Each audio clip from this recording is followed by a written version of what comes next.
आपण पाहत आहात कराड टुडे न्यूज।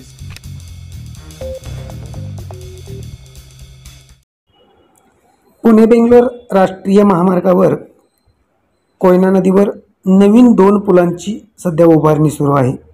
सातारा बाजूकडे जाणाऱ्या 3 लेनच्या पुलाच्या पिलरवर गर्डर बसवल्यानंतर त्यावरती कॉन्क्रिटीकरण करण्यात आले असून आत्तापर्यंत 4 स्लॅबचे काम पूर्ण झाले आहे।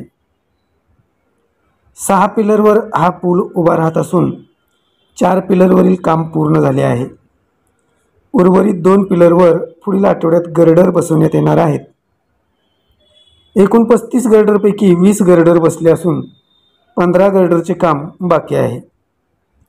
डीपी जैन कंपनीकडून कोयना नदीवर 2 पूल उभारणीचे काम गतवर्षी सुरू झाले होते। पावसाळ्यात काम थांबल्यानंतर गेल्या 2 महिन्यापासून पुन्हा या कामाने गती घेतली आहे।